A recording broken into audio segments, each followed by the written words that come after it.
Certa vez, com 19 anos, eu me formei sargento do Exército Brasileiro. Fui servir em Teresina, lá no Piauí, no 2º Batalhão de Engenharia de Construção. E assim como todo novinho, empolgado, botei na minha cabeça, quero ser caveira, vou fazer o curso de comandos. Comecei a treinar, me preparar fisicamente, treinar algumas valências ali, capacidade física e mental. E com 3 semanas, começou a ficar pesado, recebia muita demanda do quartel. Pra quem não sabe, o sargento, quando chega no quartel, recebe demanda de formação, de recruta, enfim. Coisas que vão além do expediente quase sempre. Então você sempre chega tarde e chega muito cedo. Tava cansado. E comecei a botar na minha cabeça que aquilo ali não era pra mim. Comandos não é pra mim. Não vou fazer comandos, pra que eu vou ficar ralando? E desisti de continuar treinando, não fui fazer o curso. Coloca essa história numa caixinha e vamos para outra história no mesmo contexto e com algo em comum. Ainda com 19 anos, me matriculei num cursinho preparatório e falei, vou fazer IMIITA. Eu era sargento, com idade ainda para estudar para IMIITA, com os meus conhecimentos de exatos ainda voando, né? Pô, estudava muito. E fui fazer um cursinho para IMIITA. Era extenuante a minha rotina, final de semana era full, chegava no cursinho às 7 da manhã, saía às 5 da tarde, e domingo também. Então era sábado e domingo full, e uma semana ali extenuante de trabalho. Com esse cansaço acumulado, eu parei e me perguntei, por que eu estou fazendo isso? Eu acho que eu não nasci para ser engenheiro do IME, acho que eu não nasci para trabalhar com algo relacionado a alguma formação do ITA, não faz sentido para mim. Eu gosto da parte operacional, eu gosto da parte que envolve ali algumas ações ali um pouco mais operacionais, enfim. Eu desisti de continuar estudando depois de 2, 3 meses de estudo, de cursinho. Desmatriculei, parei de estudar. Essas duas histórias têm algo em comum. E é algo que eu quero trazer aqui para você. A dissonância cognitiva, ela acontece sempre quando a gente coloca algo como meta e, nesse intervalo entre a meta propriamente dita e o processo que você tem que fazer até chegar lá, você não está sendo coerente. E você vai vendo que o tijolinho que você está colocando aqui no dia a dia não vai ser suficiente para alcançar o castelo que você quer construir no final. E, naturalmente, a mente ela foge do desconforto, ela não quer ver você fazendo algo que não está compatível com a sua meta. Para confortar você, né, vem a dissonância cognitiva falando para você, não queria isso aqui, não tem por que fazer isso aqui.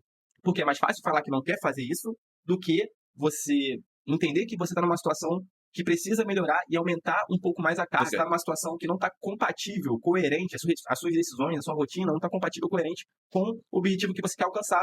Então vem a tua mente sabotadora, querendo fazer você descansar, sair do desconforto, falar para você que você não quer fazer isso, porque isso não é para você, não tem porquê, não faz sentido esse caminho. Isso, pessoal, acontece em diversas situações, principalmente nos estudos.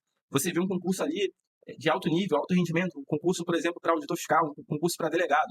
Você começa na empolgação, estudando, nas primeiras dificuldades que vão ocorrer, naturalmente vão ocorrer, o seu cérebro começa a falar para você voltar para a situação de conforto, que aquilo ali não é para você, que não tem porquê, pô, para que delegado? Vou ficar assumindo responsabilidade de inquérito?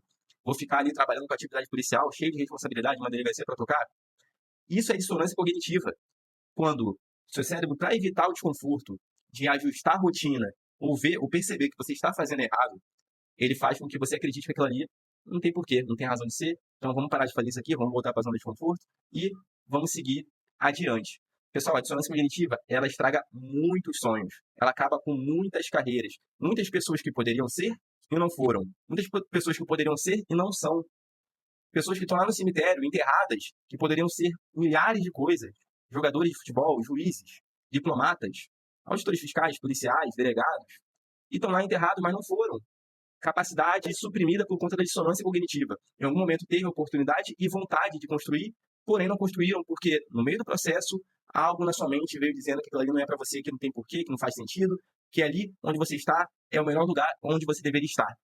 Pessoal, saiba perceber onde está esse elementozinho sabotador que é a dissonância cognitiva e como isso pode estragar com os seus sonhos, pode findar com os seus sonhos.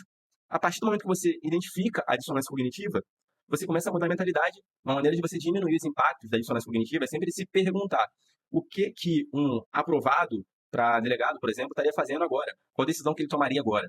Estudar no domingo inteiro, aproveitar o final de semana, diminuir um pouco ali a quantidade de lazer para poder ter um sono de qualidade, para poder ter mais tempo de estudo, para poder prejudicar um pouco menos ali a cognição, certo? O que um caveira formado faria agora? Estaria treinando ainda que estivesse cansado, ainda que estivesse com a mente cansada, estaria arrumando formas de treinar, formas de burlar o cansaço. Então sempre se pergunte o que aquela pessoa que já atingiu um objetivo estaria fazendo e execute aquilo ali. Que aí você consegue diminuir os impactos da dissonância cognitiva, que é o seu cérebro tentando te convencer, e ele é muito convincente, de que aquela tarefa, aquela atividade fim, ou aquela aquele cargo, aquele brasão, enfim, aquilo ali não é para você. Então, você consegue diminuir os impactos da dissonância cognitiva e fazer no dia a dia após dia, passo a passo, o que é necessário para fazer para atingir aquele determinado objetivo. Então, se você está estudando, se pergunte, o que um aprovado na Polícia Rodoviária Federal faria agora? O que um aprovado na Polícia Federal faria agora? O que um aprovado na prova de auditor fiscal estaria fazendo agora? E faça. Execute sem negociar com a sua cabeça, sem negociar com o seu cérebro, porque se você negociar, você vai perder.